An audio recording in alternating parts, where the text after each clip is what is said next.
channel, we have done plenty ASMR maths videos in the past. Be sure to check them all out.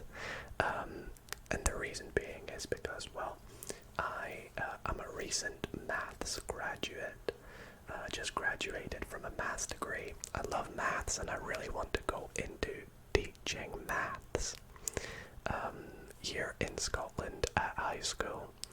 So in tonight's video I thought I would solve a mixture of maths problems until you fall asleep. So your goal is to try not to fall asleep whilst enjoying the relaxing ASMR maths, the problem solving tingliness, the satisfaction of solving the problems, and maybe you like educational maths in this extra long ASMR video. And so if you do enjoy tonight's video, why not consider dropping it a big thumbs up. Apologies about the light, like reflecting. I'm recording this during the day. And if you're new to the channel and you're not already subscribed, then why not consider subscribing? It would really mean the world to me.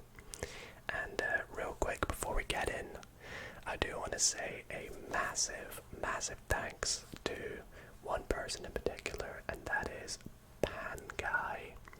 Panguy is one of our subscribers and a channel member who has just been showing so much support in the comments lately that it couldn't go unnoticed. So I want to say a huge thanks to Panguy and all their super thanks lately. This is just my way of saying a super thanks back to them, so I really appreciate it. And yeah, without further ado, please sit back, relax, and enjoy this ASMR maths video.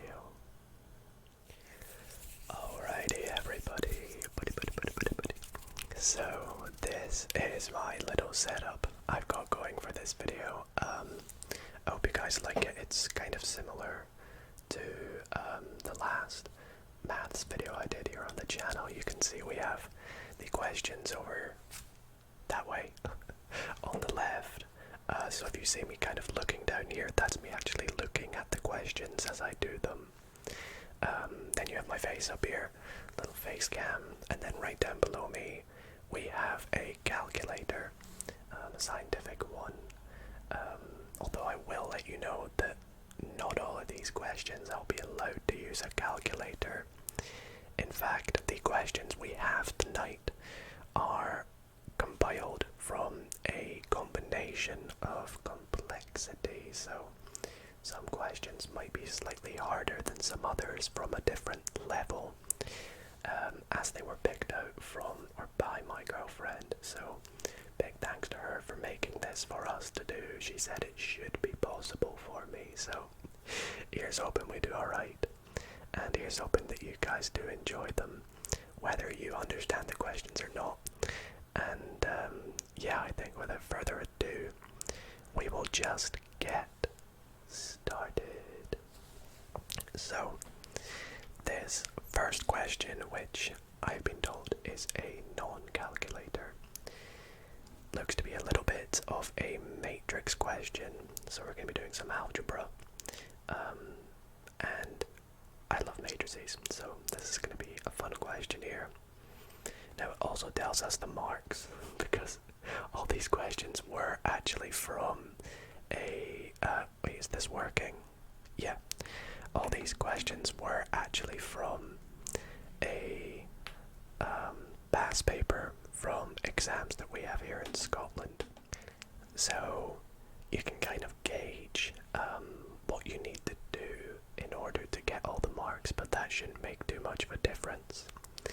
Anyway, let's just get started with part A to this question, which says matrix A is defined by, then we have this 3 by 3 matrix with B, which is entry 2 to the middle entry, is some real number that we don't know, but part A says given that the determinant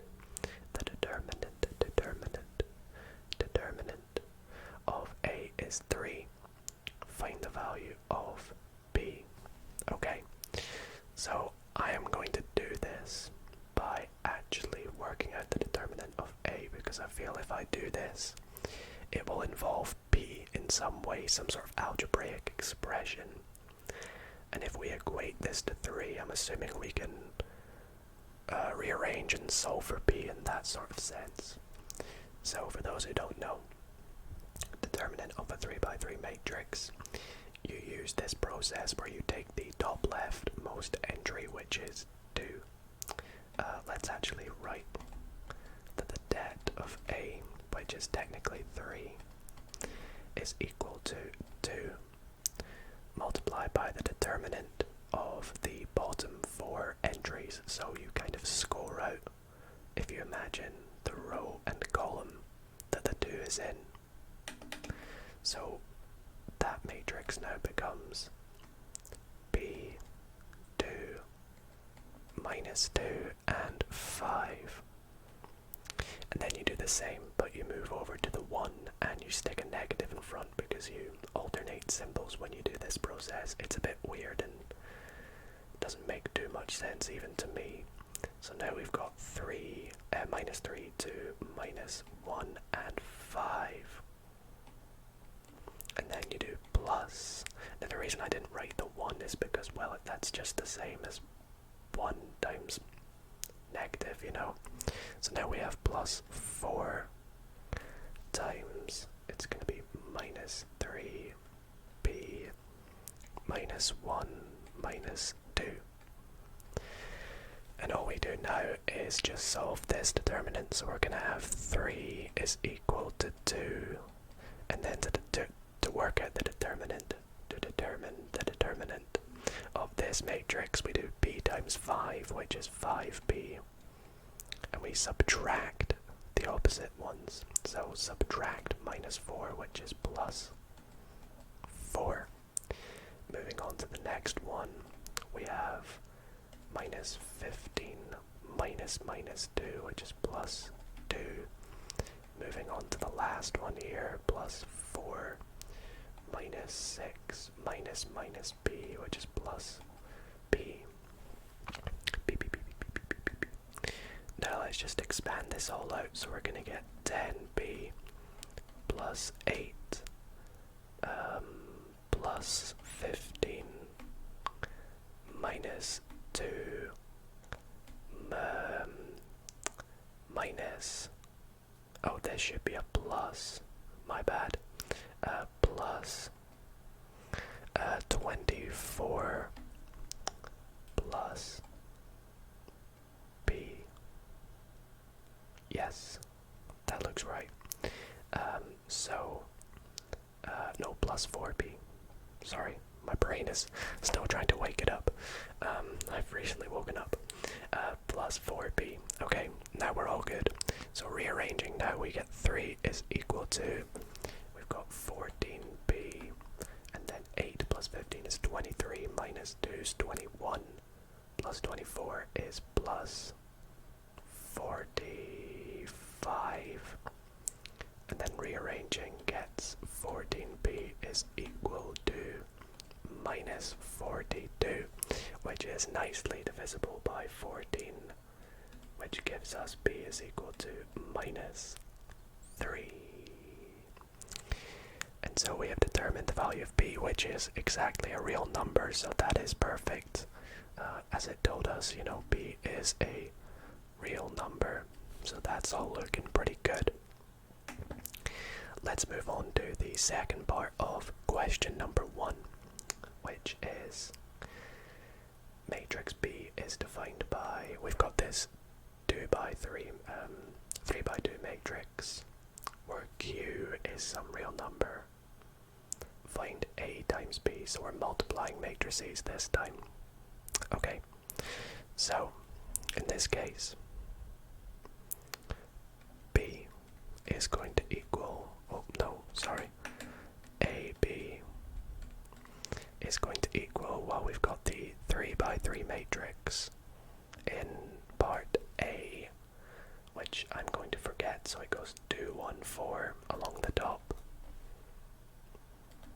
2, 2, 1, 4. Well, we know it's minus 3 because we know now that b is minus 3.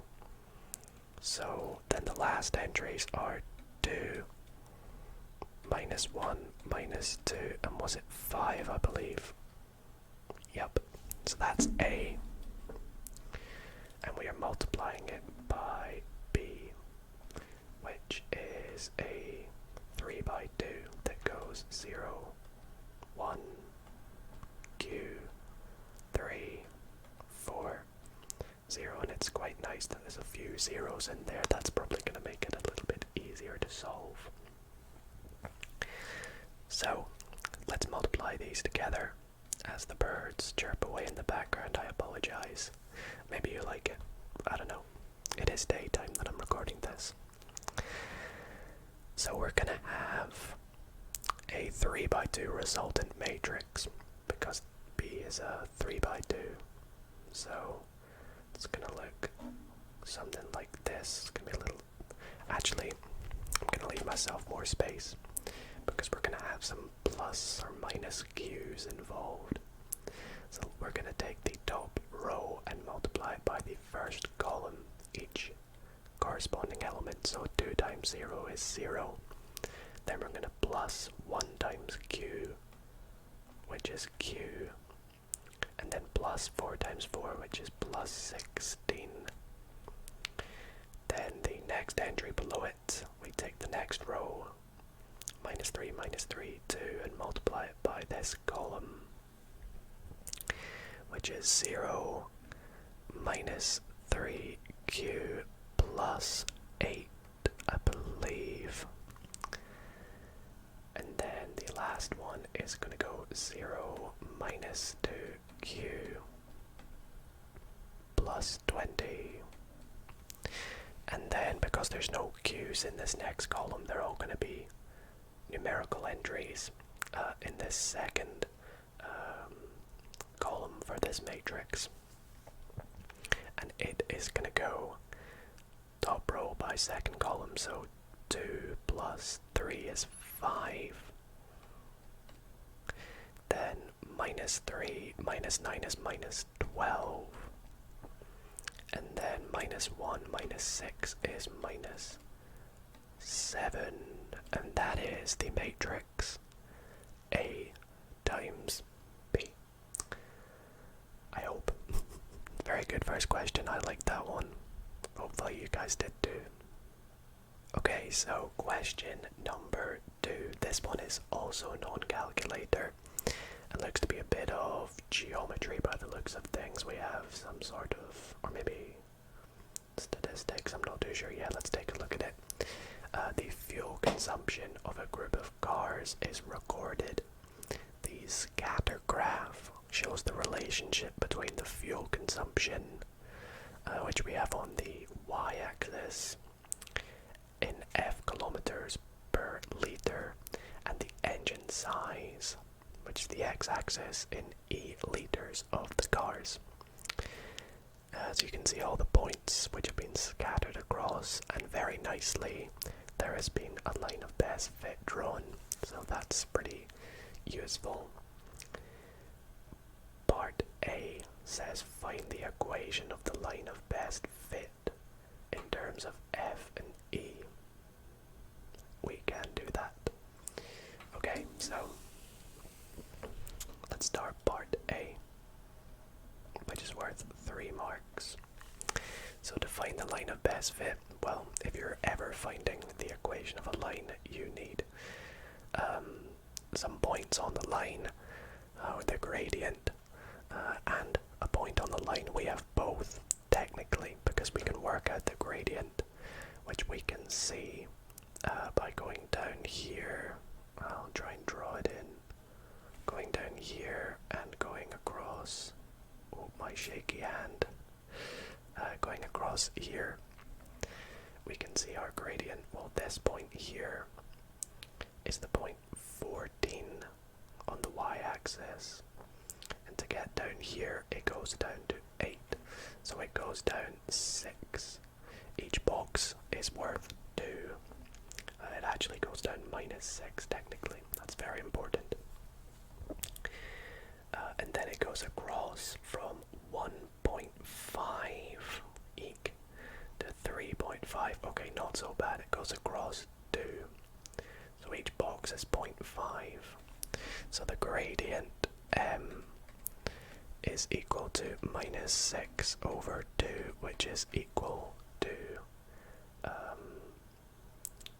minus 3. I don't know why I thought about that for so long.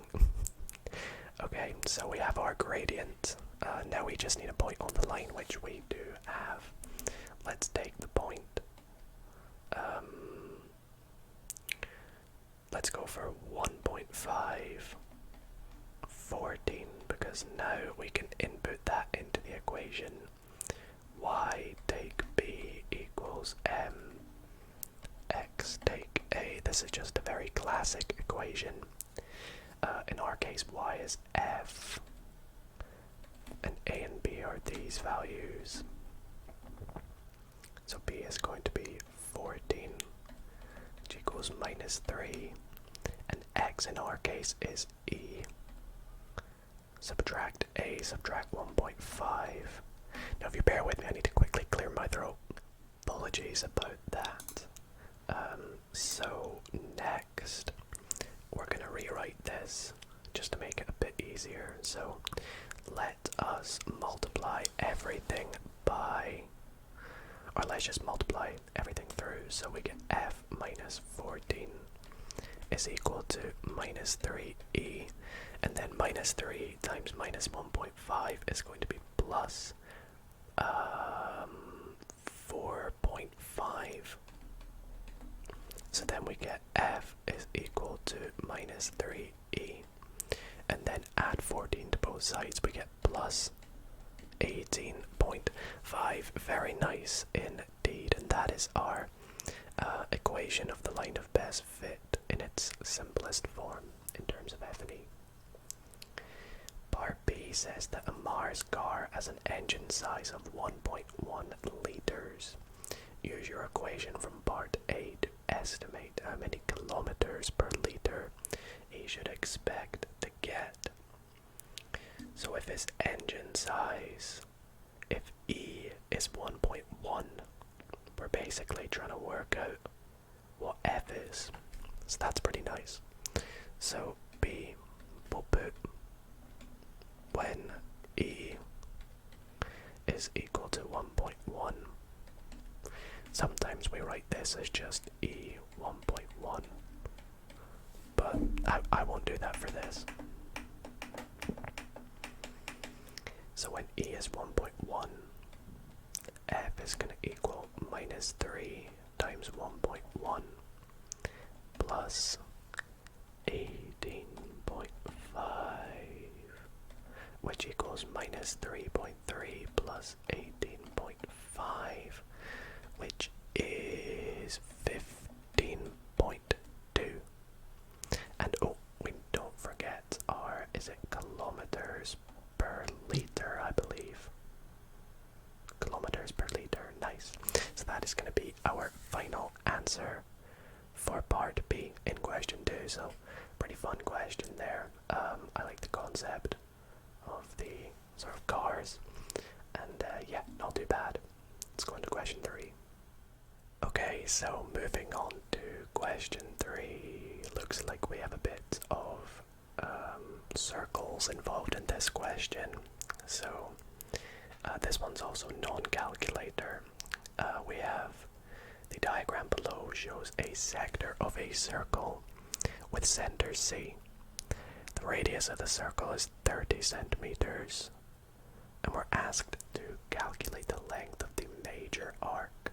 So that would be A to B. So that would be sort of this line here for those who are confused what we're trying to work out. We're trying to work out the length of that.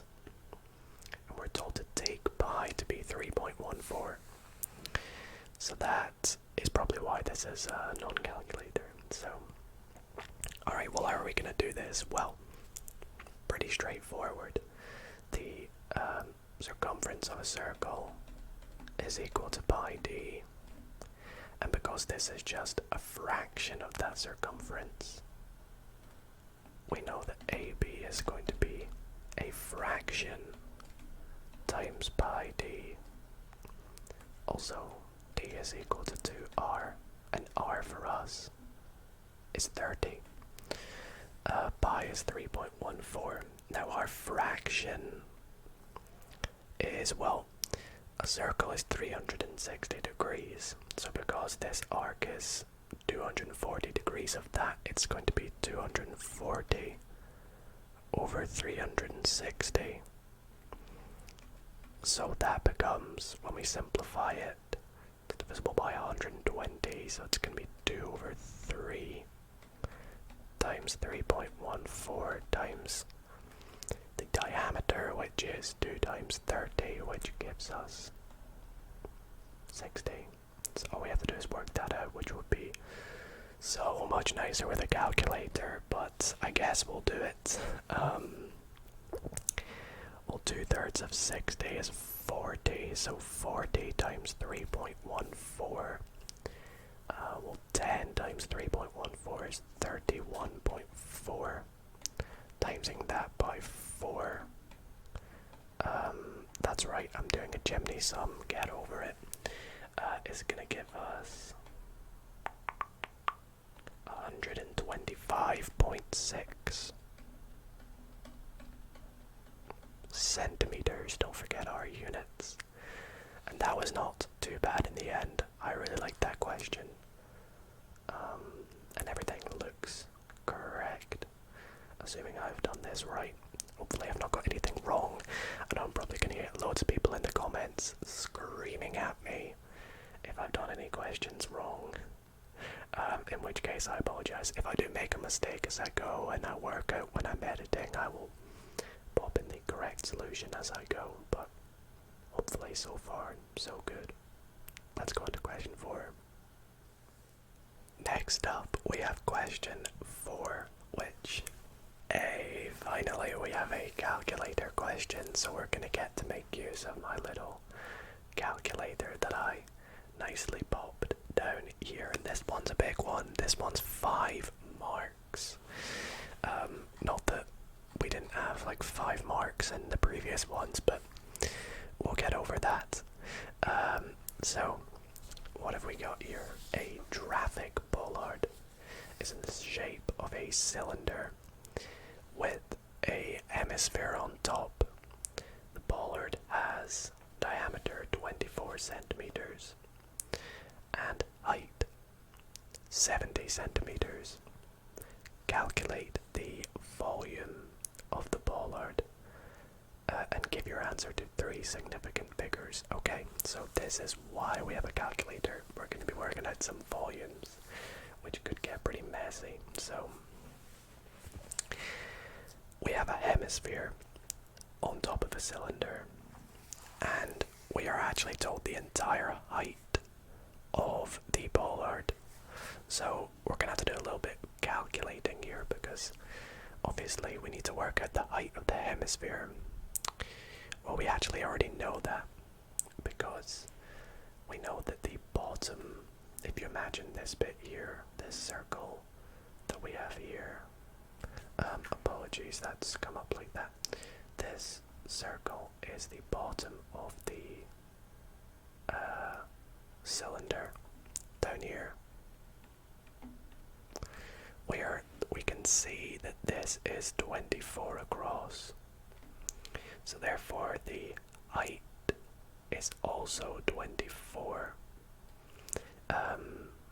If it was to continue all the way down as well. However, this is a hemisphere,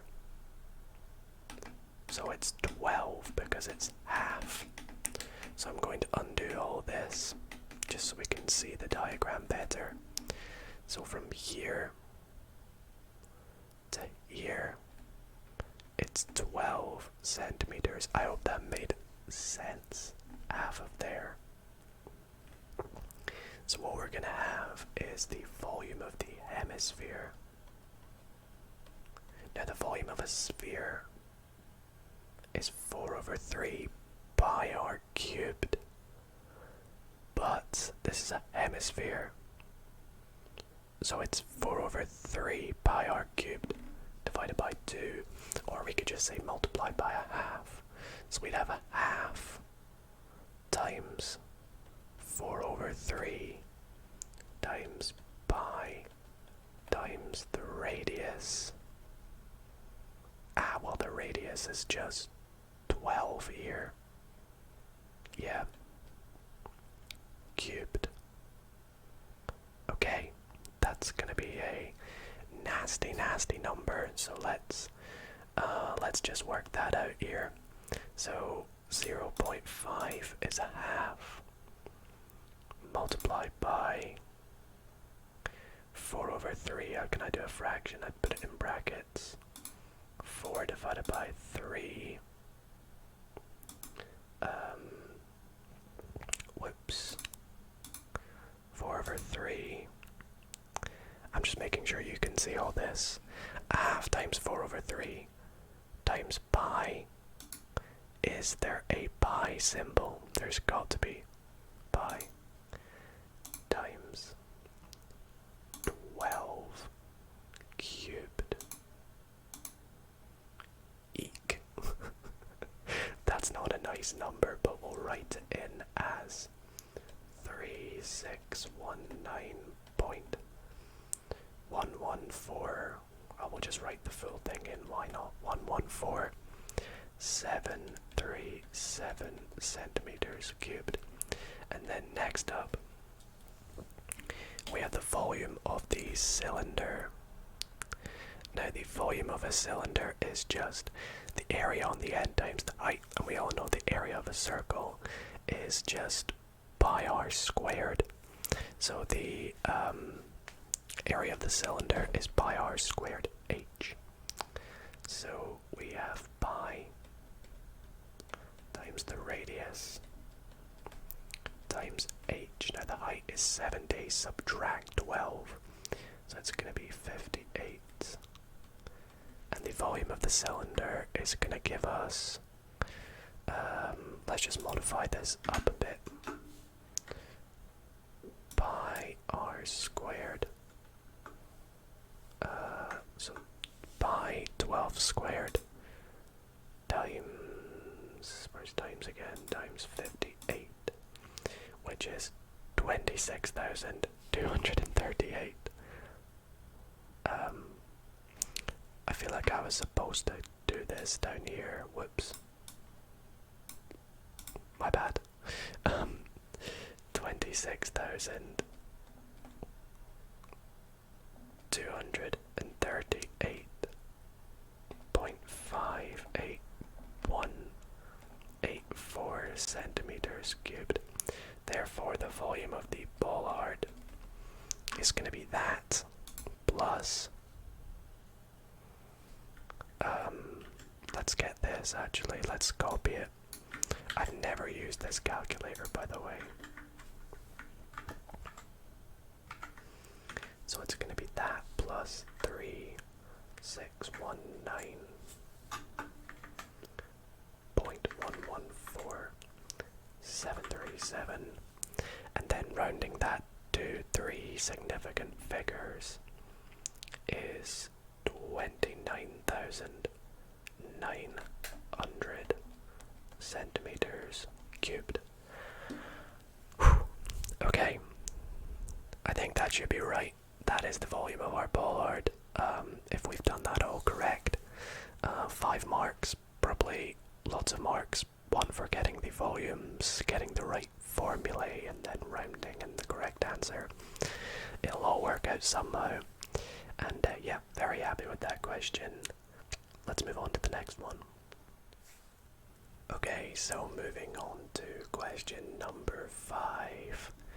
I can't tell if this is going to be an easier question because of how short it is, but we'll see. Question 5 says, find the x coordinates of the stationary points on the curve with the equation y equals a half x to the power of 4 minus 2x cubed plus 6.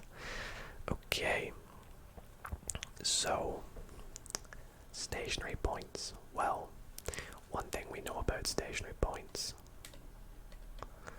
is they occur when the derivative dy by dx is equal to 0. So in other words, we need to derive, or differentiate, sorry, this equation. So for us, dy by dx differentiating, we're going to get 4 times a half, which is 2x, then decrease the power cubed. The next one we're going to get minus 6x squared. We're just doing simple differentiation here, by the way. And then the last one is 0. And this is going to be equal to 0. And now we simply want to just factorize here. So to factorize this, we have a common factor of 2x squared multiplied by x minus 3. So we are going to get as our x values, because this is equal to 0, so we are going to get as our x values either, well, we'll get 2 values, so we'll get x is equal to 0 and x is equal to 3, and that is just to make this on the left equal 0. You see, if x was 0, substitute it in, you get 0. If x was 3, substitute it in, you'll get 0. And actually, you know what? I'm surprised that was worth 4 marks. That was really, really simple. I feel like the question should ask, find the coordinates rather than just the x coordinates, because now we could technically work out the coordinates. And you know what? Screw it, I'm gonna do it. Let's work them out. So when x is 0, y is 6, and when x is 3 is equal to a half times x to the power of 4. 3 to the power of 4, well, 3 cubed is 27. So 27 times 3 is 81. So 81 multiplied by a half is 40.5. I probably shouldn't be doing this. Subtract 2 times 27, which is 54, plus 6.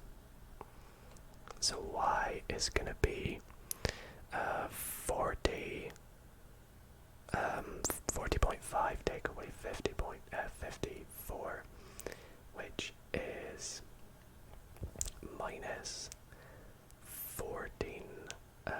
13.5 plus 6 is minus 7.5. So the stationary points are 0, 6, and 3, minus 7.5. I may have messed up that second one. I've just done it really quickly. Someone can check it for me and let me know.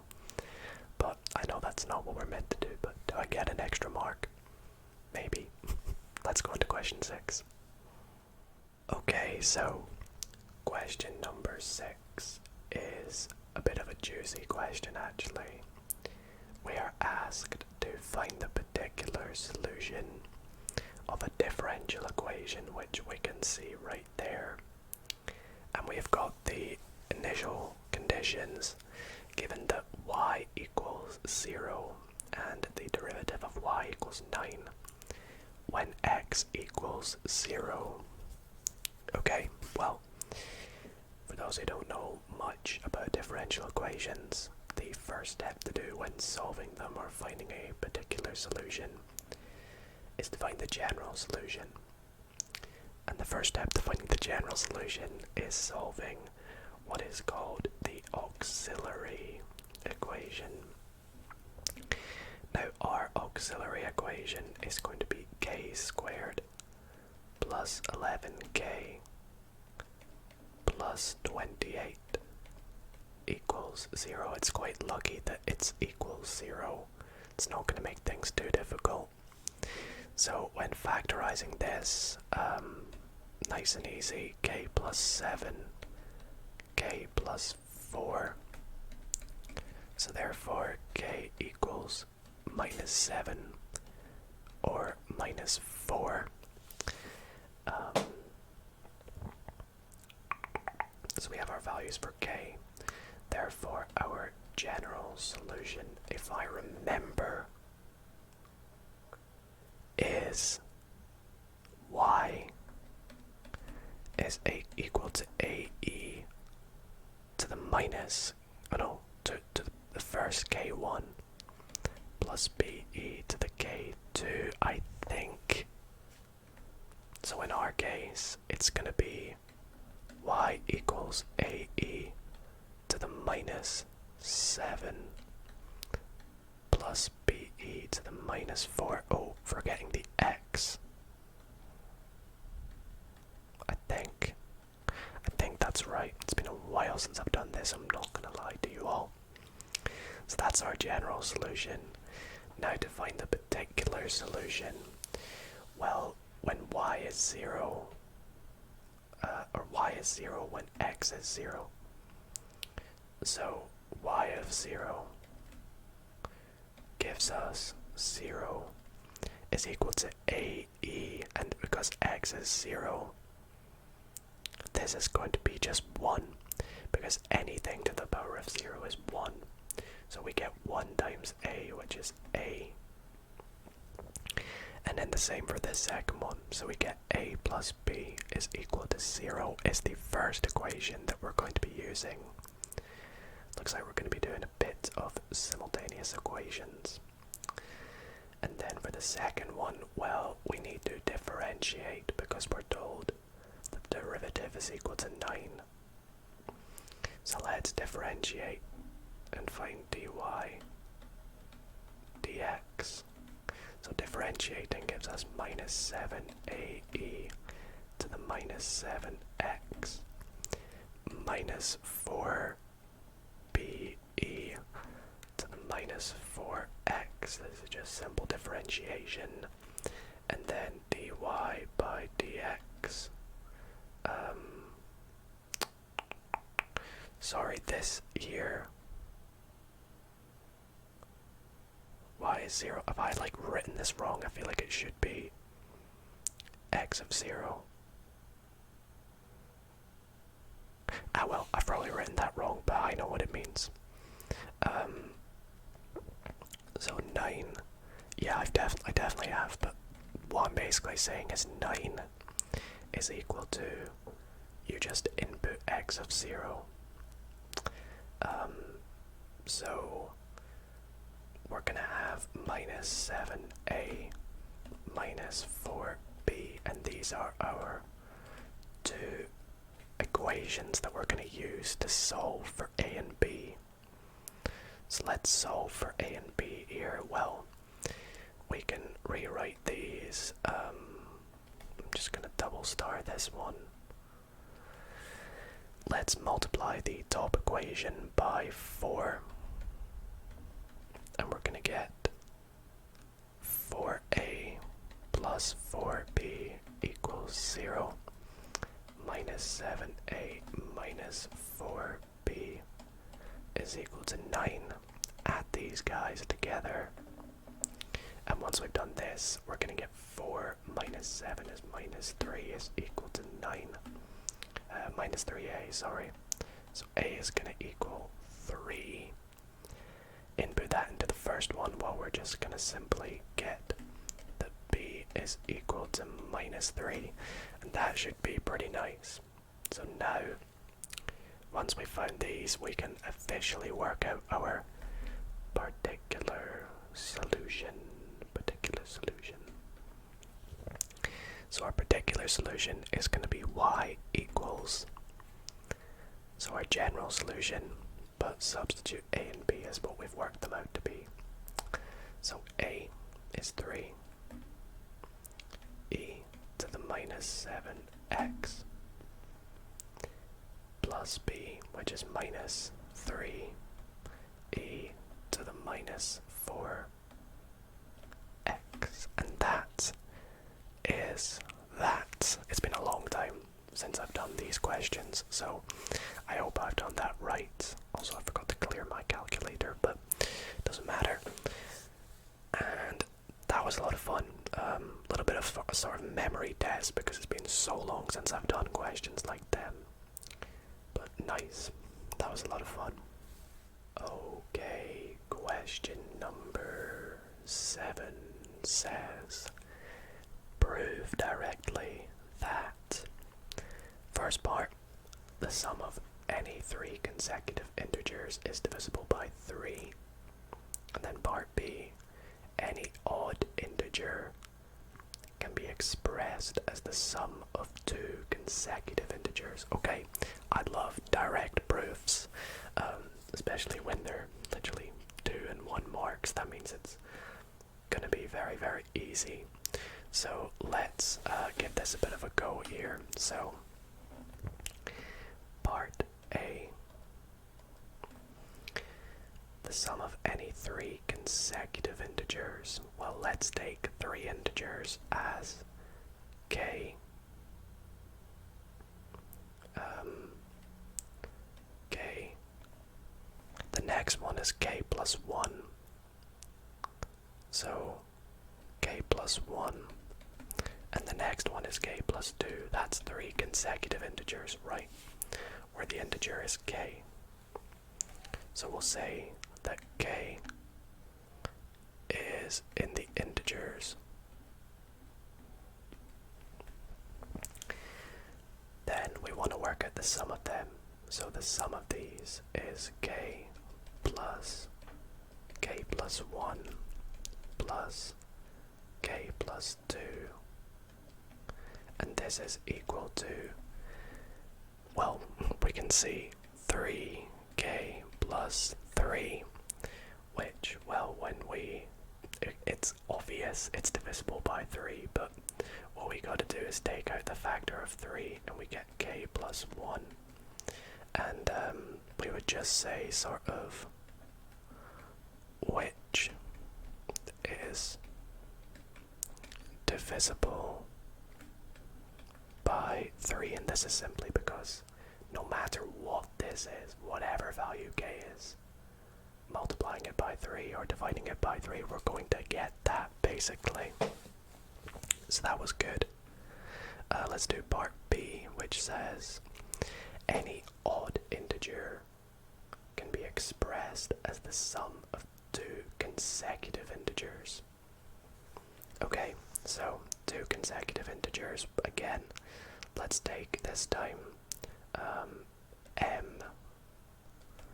and m plus 1, they're 2 consecutive integers where m is an integer. Any odd integer can be expressed as the sum of 2 consecutive integers. Okay, so let's just show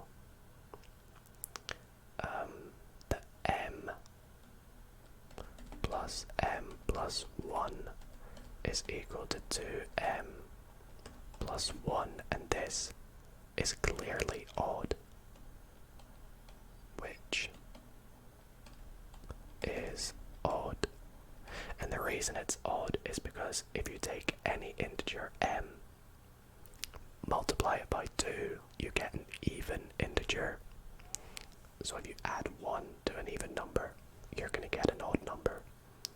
So that was super, super easy. Question done. No calculator even needed. For question 8, we're going to be allowed to use our calculator again. Yay! It's not going to be just sat there doing nothing again. Let's actually take a look at the question first, though, before we get too excited. Electricity on a spacecraft, oh, this sounds interesting, can be produced by a type of nuclear generator. The electrical power produced by this generator can be produced at any time d is equal to 120 e to the power of minus 0. Might be hard for you guys to read, but minus 0.0079 d, where bt is the electrical power produced in watts after d years. Part 1 says determine the electrical power initially produced by the generator. Well, that is literally the easiest question we'll get in this paper. So initially at time equals 0, bt is 120 e to negative 0.0079 times 0, and well, that's going to give 0, and I said earlier, anything to the power of 0 just gives 1, so e to the power of 0 is 1 times 120. Initially it's 120 watts, which is actually the symbol W. Alrighty, let's move on to part B, which says calculate how long it takes for the electrical power produced by the generator to reduce by 15%. Okay, so what we want to do is work out how long it is. So we're trying to work out d, and after the power by the generator has reduced by 15%, so if it starts at 120, we want to work out how long it takes to get to 15% less than that, which is 102. So we have 102 is equal to 120 e to the minus 0.0079 t. Okay, good start. But what we're trying to do now is take what we have here and work out what t is, essentially. And to do that, well, first things first, let's get rid of this 120. So let's divide both sides by 120. So 102 divided by 120 is, funnily enough, 0.85. Should have known that, to be honest. So 0.85 is equal to e, the exponential 0.0079t. And to get t on its own, all we want to do is take the logarithm base e of both sides.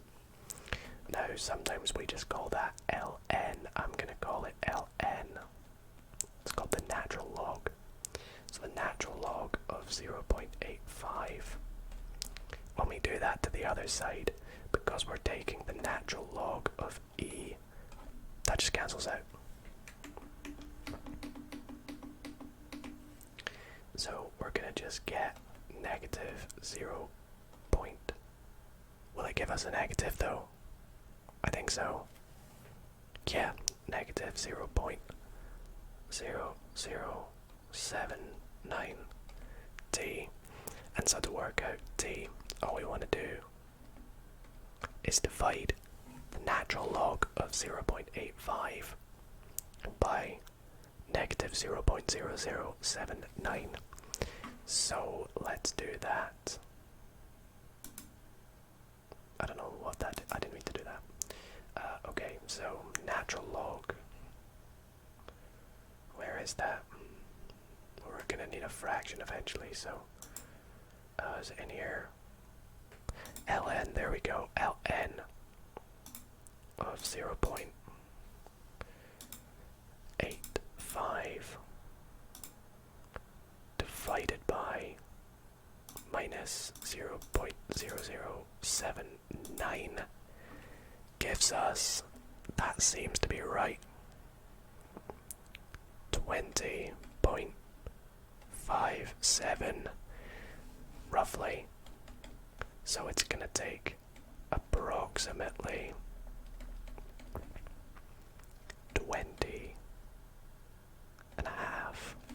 years. I think it said it was in years, right? Yep. So 20.5 years approximately for the power to reduce by 15%. There we go. Very nice question. On to question 9. Alrighty, next up. Looks like we have a little bit of an integration question, and it's calculator as well, so looks good. I love the diagram on this as well, so let's have a little look at what we're working with. So we have the graphs of those two curves are shown below. The graphs intersect at the points where x is 1 and x is 2. Express the shaded area enclosed between the curves as an integral. Okay, so we all know that the area between two curves is just the integral of the top curve subtract the bottom curve, and then the limits are where those curves cross. So the limits are -1 and 2, or the boundaries, if you will. And it's going to be the top curve, which is x squared plus 2x plus 3. Subtract the bottom curve, minus 2x squared. It's going to be minus x, but we'll keep it as plus because I'm doing extra working here. And then that is simply going to equal -1 to 2 of minus x squared. Let's put a bracket around this all. Plus x plus 2dx, and that is that. So that's very nice. That is the integral. And part B just simply asks us to evaluate the shaded area. So what we're going to have to do to start with is, well, integrate the integral, and then, because we're allowed a calculator, substitute in the limits. So evaluating the integral, minus x squared integrated is just -1/3 x cubed. X integrated is plus 1/2 x squared, and then 2 integrated is 2x. And we are evaluating it. I like to do little square boxes. Some people do just a straight line at the values where x is equal to 2 and x is equal to 1. So let's substitute that in, and I won't do any working. I'll just do this all on the calculator because I'm lazy. So, substituting in the first one, we're going to have -1 divided by 3 multiplied by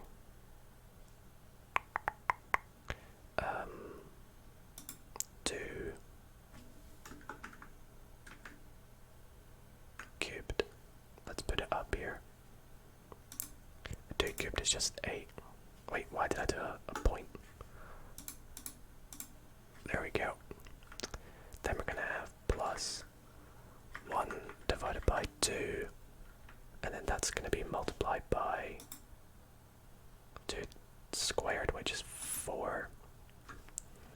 And then we're going to have plus 2x, which is just plus 4. And in the second one, when we substitute in, it should be -1. I've written 1. My bad. Substituting -1 is going to give us, again, -1 divided by 3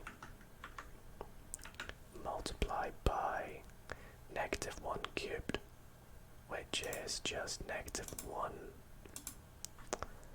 And then plus a half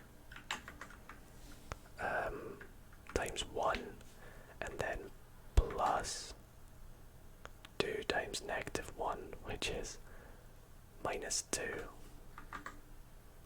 which gives us 4.5, which is just 9/2. Right. That should be right. That should be our area. Whatever it is, units squared. I think if I've done that all correctly, everything looks good to me. So, fingers crossed we've done that right. And there we go, that question is complete. Okay, so question number 10. Things seem to be getting a little bit cool in this question. Maybe it looks like a little bit of maybe mechanics or something like that. I'm not too sure.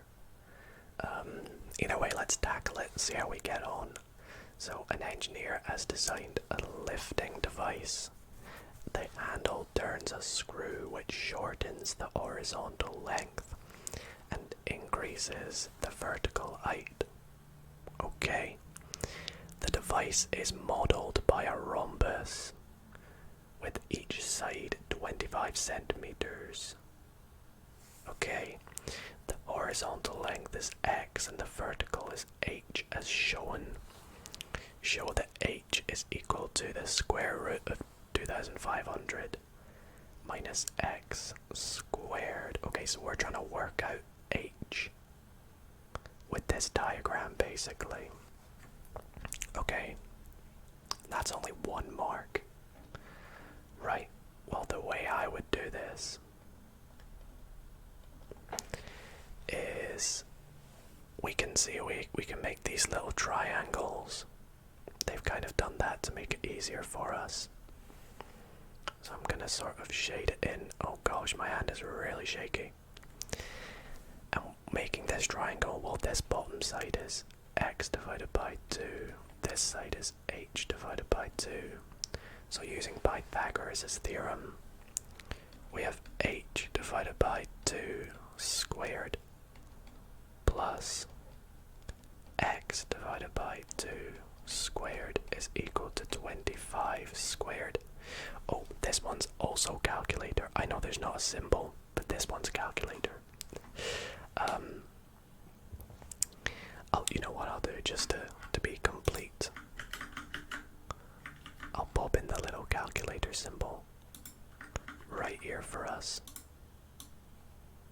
Just up. Where can I put it? Let's just put it there. That'll do. We know it's calculator. So we're wanting to find h from this. Well, let's do this. We're gonna get h squared over 4 because 2 squared is 4 plus x squared over 4 is equal to, what is 25 squared? Is it 2500 by any chance? Oh no, 625. Oh, because then we're going to multiply it by 4. Because we're going to multiply everything through by 4 to get rid of the fractions, which gives h squared plus x squared equals 2500. So h squared is equal to 2500 minus x squared. So h is equal to the square root of 2500 minus x squared. And there we go. That's what we're asked to show. What does part B ask us to show? Worth 5 marks, by the way. The horizontal length. Let's get the entire diagram back up. So the horizontal length decreases at a rate of 0.3 centimeters per second as the handle is turned. So as the handle turns, the horizontal bit decreases. Oh, horizontal decreases by 0.3 per second, whereas the height will change in relation to that. We want to find the rate of change of the vertical height when x is 30. Okay, that looks like a lot of information, but we can do this. We can do this. So we know that the rate of change of the horizontal, which is just dx by dt, is negative 0.3. So we want to work out the rate of change of the vertical. We want to work out dh. by dt. But we have h in terms of x. So dh by dt, I can see how this is going to work. It's simply going to be dh by dx multiplied by dx by dt. So if we can work out dh by dx, we can work out dh by dt. Pretty simple. Well, let's do it. dh by dt. Well, we know h. I'm actually going to rewrite this as 2500 minus x squared to the half, because that's what the square root is. So differentiating this, we get a half. 2500 minus x squared multiplied by negative 2x and then decrease the power. So this gives us minus x 2500 minus x squared to the power of negative a half. Sorry, this is actually probably a really tricky question. So now to work out, oh sorry, this is dh by dx. So dh by dt is equal to this thing here multiplied by minus 0.3. So that's going to give us 0.3x 2500 minus x squared to the negative a half. And then at, what was it? The rate of change of the vertical height when x is 30. So at x equals 30, the rate of change of the vertical height, let's just use a calculator, is going to be 0.3 times 30 times, let's do this bit in brackets, 2500 subtract 30 squared to the power of negative a half is 0. Let's convert it to a fraction instead. 9 over 40 centimeters. That was actually a really tricky question. I had to piece together a lot of things there. I think this bit here kind of was lucky that popped into my mind. Very lucky we're allowed to use a calculator too, and yeah, definitely the hardest question we've done as of yet. But we'll move on to the next one and see how things progress for the last couple questions of the video. Okay, so question number 11 here. Looks like a little bit of simultaneous equations.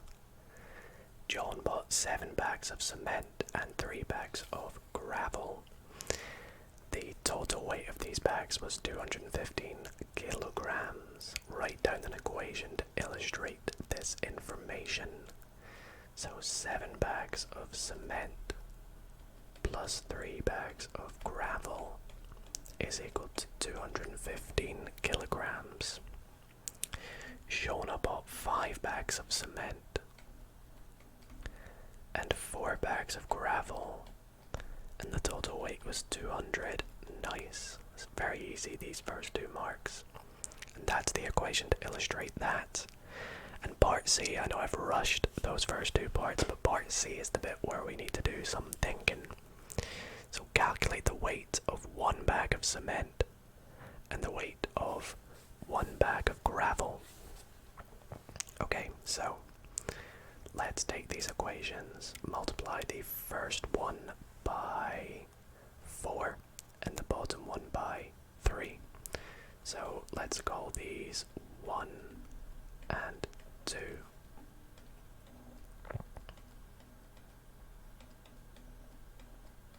Like so. And when we do this for the top equation, we're going to simply get 28c plus 12g is equal to 860. And the bottom one's going to be 15c plus 12g is equal to 600. Subtract both of these and we get 13c is equal to 260, or c is simply equal to 20. So when c is 20, substituting it in, or I'll put sub into 2. So if c is 20, we're going to get 5 times 20, which is 100, plus 4g is equal to 200, or 4g is equal to 100, or g is simply equal to 25. And there we go. We have worked out the weight. Let's just do a little bit at the bottom, where we say, therefore c is equal 20 kilograms, g is equal 25 kilograms. Very nice question. I've said they're all very nice questions, but that's because I love them. Speaking of which, let's go on to our very last question of the night. Well, have you fallen asleep yet? Maybe you have, or maybe you've made it to this point, which is going to be the last question of the video. Looks to be a bit of geometry, 3D geometry. E, A, B, C, D is a rectangular based pyramid with the vector AB expressed by B, AD expressed by Q, and AE expressed by R. We are asked to express BE in terms of B and R, so B to E, which is up there. Okay, so how can we work that out? Well, we can go back along AB, which is minus B, and then we can go up AE, which is plus R, so minus B plus R, or we could just do B, R minus B, which works the same. But there we go, that's part A. Part B. Point F divides BC in the ratio 3 to 1. Express vector E to F in terms of P, Q, and R. Okay, so we want to try and go from like here to here. Now because it divides BC in the ratio 3 to 1, BC is the same as AD because they're parallel, I think. So it's going to be 3/4 Q at one point. So we could go back along. Let's write this as EF.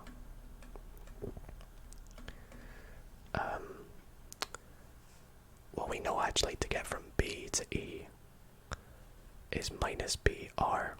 So the opposite is just going to be B minus R. I'm pretty sure, yeah, B minus R. And then we're going to plus 3/4 Q. And that should be how to get there. Yup, looks good to me. And that is going to be the final question. Hopefully I got them all right. If you guys have noticed any little mistakes I made, I do apologise, but feel free to let me know in the comments. And yeah, let me know what your favourite question was as well. From all these questions that we did take, I think my favourite, I like this one. I think this was a fun question. Question 10. What else did I like? I liked question 8. Question 6 was good. Question 5, we added our fun little twist. And yeah, they were all good. They were all good. Question 1 was fun as well. But guys, that is where we are going to bring tonight's video to an end.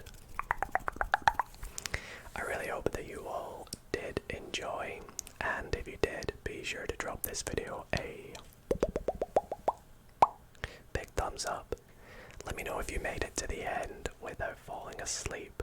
I really hope you did, because that was the aim of this video, was for me to try and make you fall asleep whilst doing some relaxing math, puzzles and problems. So I hope you found that the problem's nice and satisfying and enjoyed this super extra long ASMR maths video. I love making these. They take a long time to make, so I put a lot of work into these, and I want to say a huge thanks again to my girlfriend for setting up the questions. Let me know if you want to see more ASMR maths or AS Maths are. And yeah, appreciate all the support, and I'll catch you all in the next video. Good night, everybody.